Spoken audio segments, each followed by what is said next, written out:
So, hey everyone, and welcome back to another episode of Default Global. This is where we connect with global first entrepreneurs and remote work experts from all around the world to share their experiences and knowledge.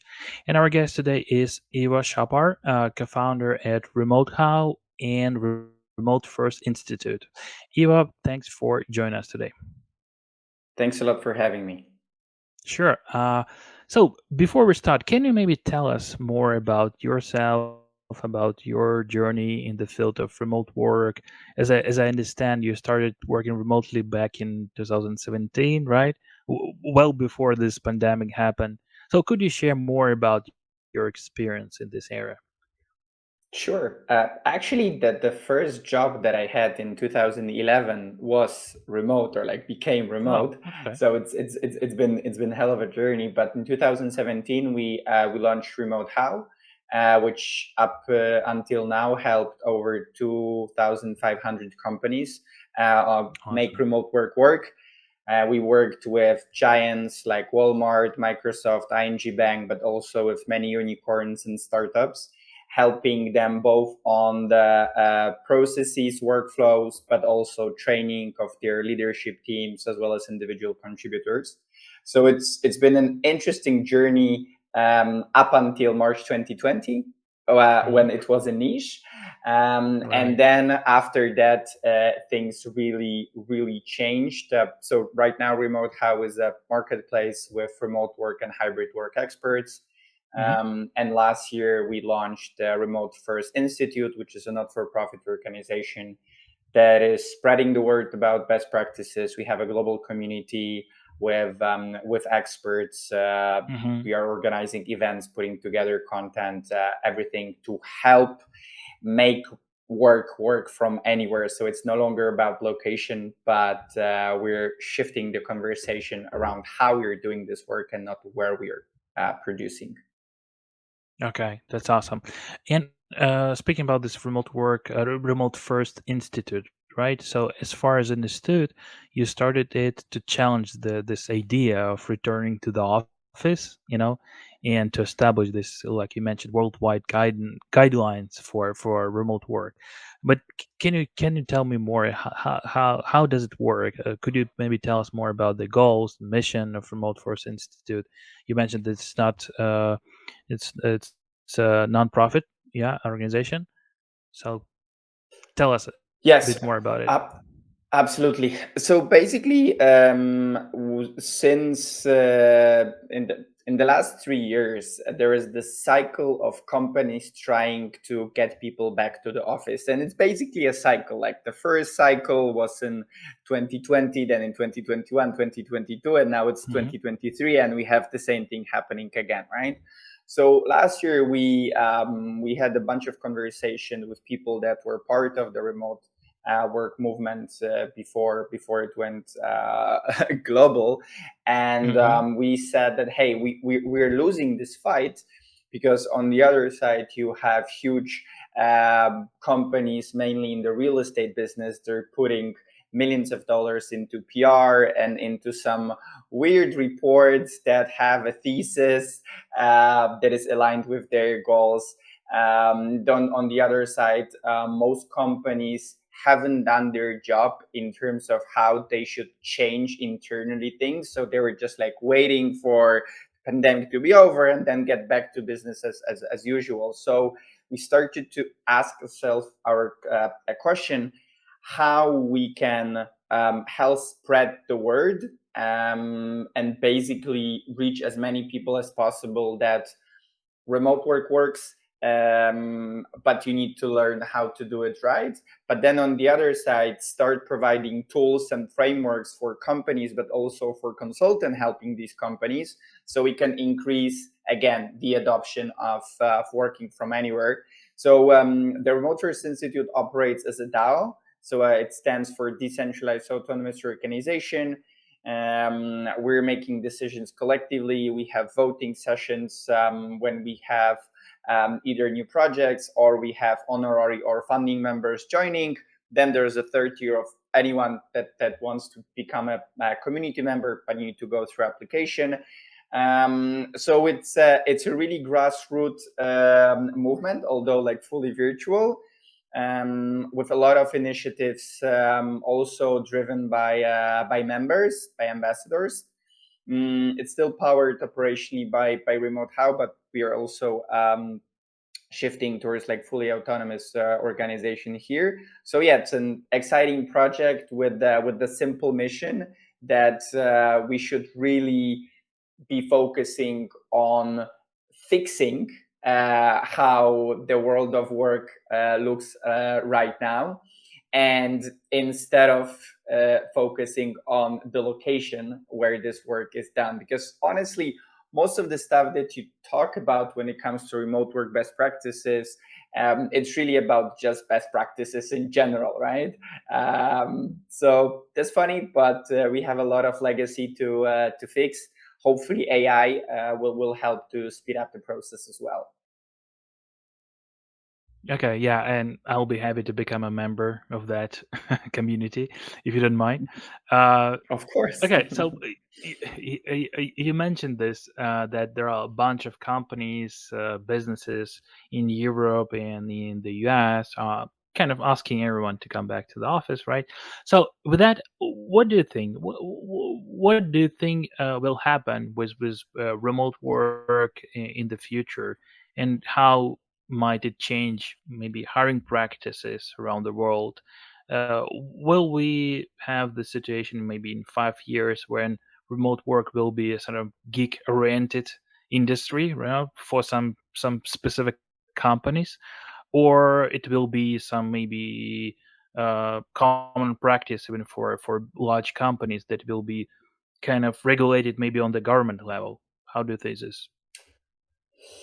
So I think it will be something in between what you just said. So on Hmm. one side, we already had a huge boom growth of freelancers, consultants, solopreneurs before 2020. So that was already the thing. The Upworks, the Fivers of the world, and many small niche marketplaces were doing pretty fine, or even amazing.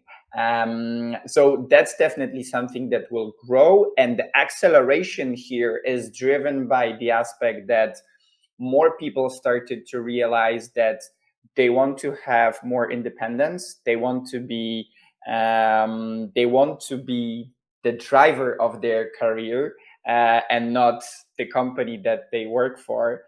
They also want to shift the focus from work to life. So maybe they don't want to work 40, 50, or even 60 hours a week. Maybe they want to work 20, right? So again, they are in control. And the reasons are totally different. But the common denominator here is that one of the ways to do it is to be an external expert, solopreneur, freelancer, consultant, right? Where you are deciding.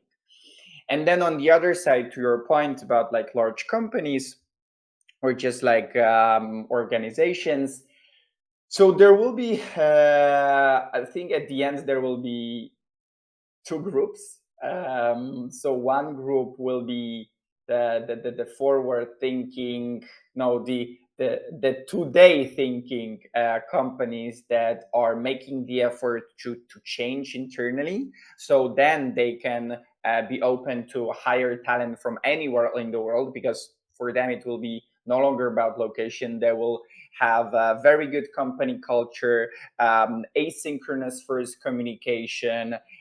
They would be super good with knowledge sharing and documentation. They will have a lot of automations. AI will be basically everywhere possible to increase the productivity, but also to make sure that you're following all these best practices that you should be.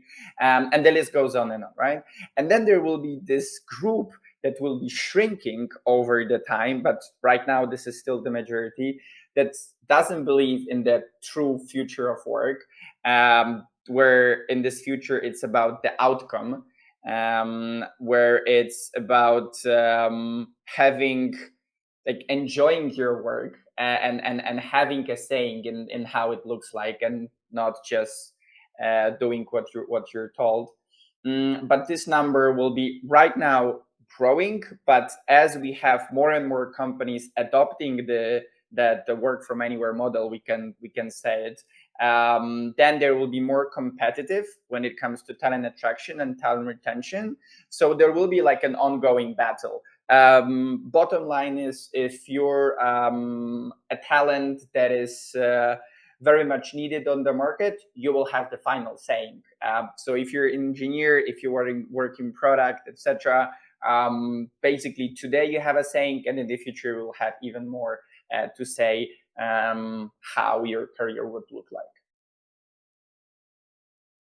Okay, and you mentioned a couple of times that AI technology might be a big thing in terms of remote work and global hiring, and I cannot agree more with you because, for example, in my talent acquisition company, we rely on AI a lot. So we help uh, we do different sourcing stuff using AI technology. We do AI in terms of pre-validation process in the pre-validation process that we have in terms of our candidate, in terms of our interviewing process, and we use AI in terms of for our community purposes, and so we totally kind of hooked with this AI thing.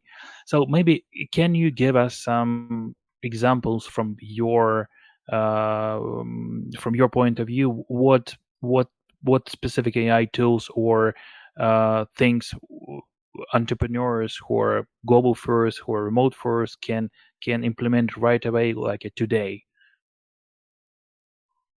Yes, absolutely. So it's in general, it really depends on the specific of your work. But looking from the remote work side of things, definitely a lot of good stuff is happening around communication and especially meetings.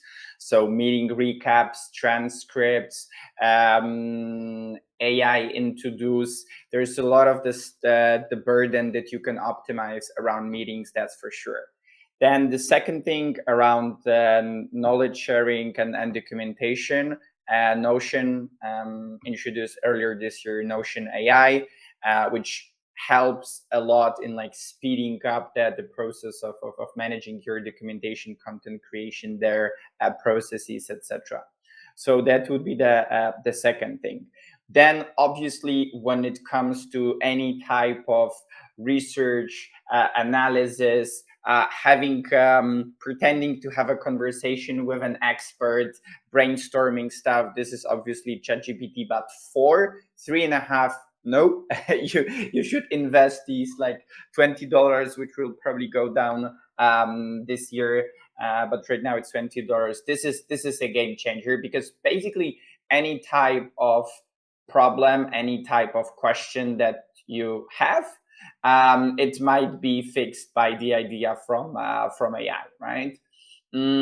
So instead of asking me how AI can help you, go to ChatGPT 4, describe that this is your job profession, and ask, for instance, like very actionable thing, like what kind of prompts you should be using on a daily basis to decrease the time on the manual work you're doing, and you'll figure this out.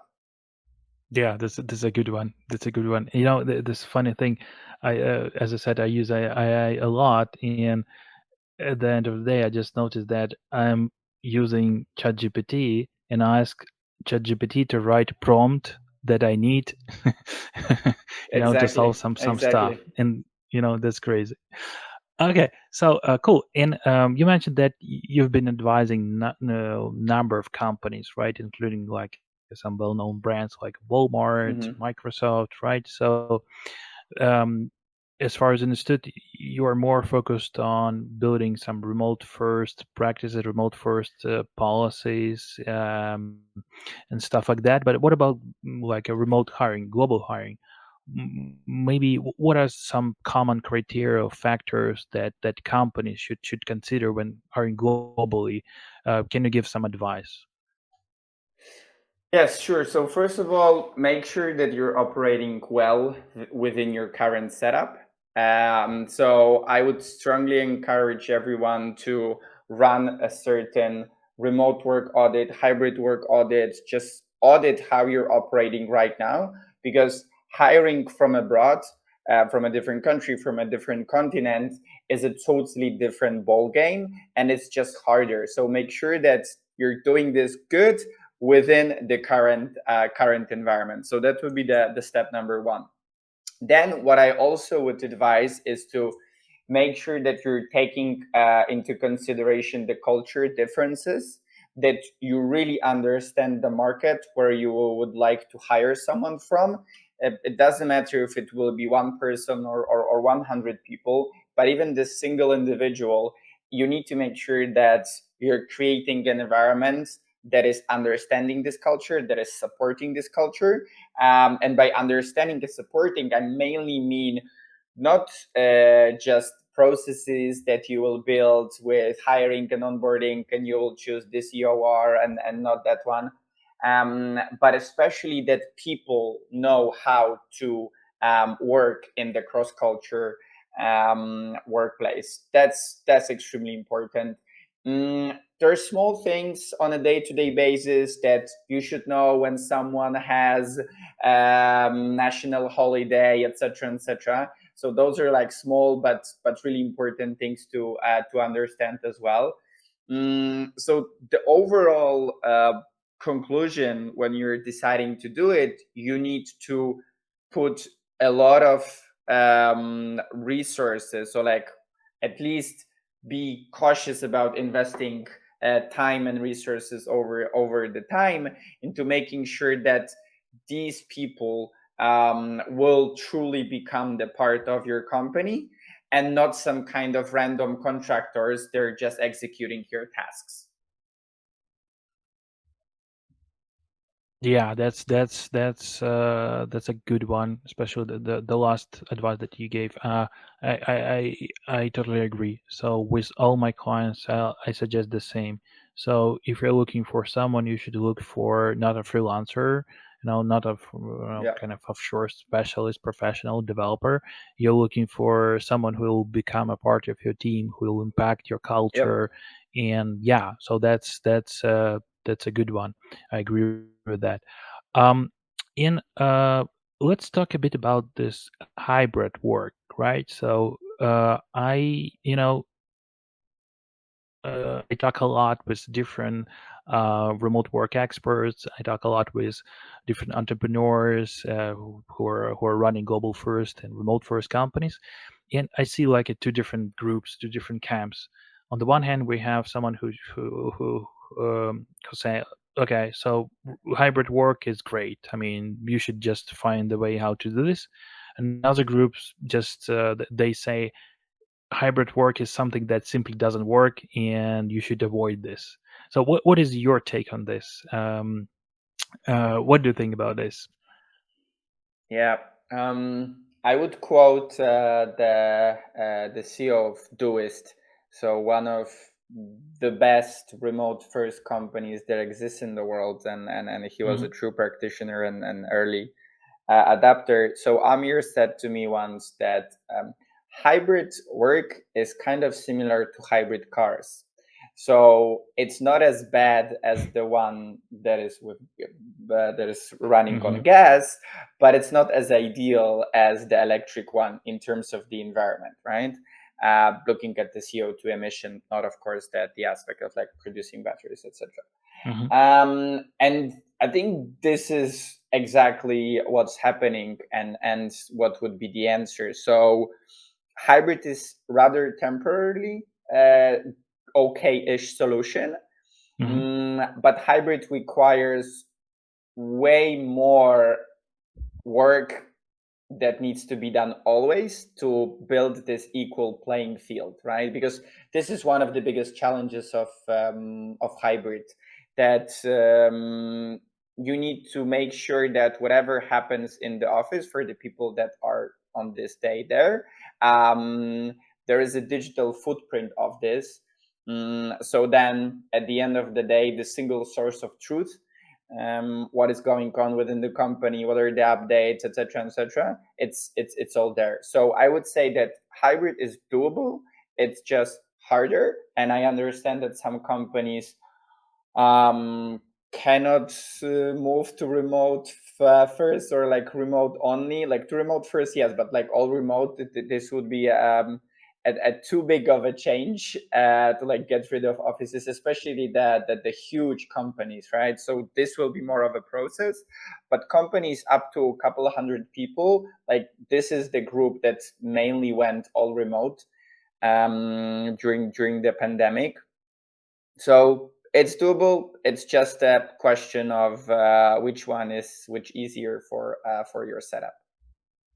Got it. Got it. Okay. Cool. And speaking about your personal experience, we have a community maybe of 10K tech talent at GoGloby. And most of them, of course, they're looking for some different remote opportunities. Um, and like for those talent, in from your experience, I know that you lived remotely in 17 different countries, right? So you have this firsthand experience of different locations for remote work, right? So just for those guys who would like to try this digital nomad thing, right? Could you suggest a few locations that you found particularly suitable for remote work, and tell us why? Sure. So these days I prefer to call myself a slow med, so like traveling slowly and not always hopping through like different locations. But we started this in 2017, and I would say the best places, top three places, Vietnam, particularly Hoi An. This is the central Vietnam. We lived there for 1.5 year, like traveling through Vietnam. It was during the pandemic, so we had no option to leave the country, but it was amazing. So Vietnam definitely number one, especially with Hoi An. Then the second place, Lisbon in Portugal, or rather the area around Lisbon, and Lisbon as a Hmm. place to go, because it's Yep. quite costly and it's becoming overcrowded, etc. So, for example, Ericeira as an option, or to go to the other side of the river towards Caparica. So that would be second. Then another place in Portugal, Madeira, very good community there for digital nomads. Very good community also in Canary Islands. We spent a couple of months in Fuerteventura. If someone is into surfing, that's definitely a place to go, or Tenerife. Yeah, so those are my recommendations. If you're looking to something in South America, you should definitely try Colombia, Hmm. and Mexico, obviously. Cancun, not Cancun, sorry. The whole Yucatan Hmm. peninsula is an interesting choice. The center is happening in Playa del Carmen, of like digital nomad stuff, but there are different options. If you're looking for something in the Central Eastern Europe, or like more towards like Balkans, Bulgaria, Romania, interesting choices with like the center in Bansko. Hmm. What else? I've been working remotely from Albania as well. It was interesting. Maybe not as good like infrastructure wise, although it was a couple of years ago. Mm, yeah, so those are the couple of records that come to my mind. Awesome. Awesome. Oh, and Yeah. Thanks. Kopanjan in Thailand, amazing island. You should definitely check it out. Kopanjan. Yep. Okay, sounds great. Sounds great. Yeah, frankly speaking, I heard about all those locations. I've been in some of them, but frankly speaking, I'm just curious why you put this Vietnam as the number one. There are many reasons, but I think the biggest one is the difference in how people behave. It's about community first, and not me as an individual in Uh, our, let's call it, Western world, and then it impacts a lot of the day-to-day stuff that is happening. So okay. there are obvious things like food, weather, amazing Hmm. Hmm. views, and the nature, etc. But I think like this is the biggest one. Cool. That's awesome. Okay, so I guess Very good. Thanks a lot, Ivo, for sharing your insights on this international hiring stuff, of future of global hiring, of remote work, on those insights on the best places for remote work. So, yeah, we wish you all the best in your journey. Thanks a lot, and we appreciate your time. Thank you so much. Enjoy. Stay safe. Ciao.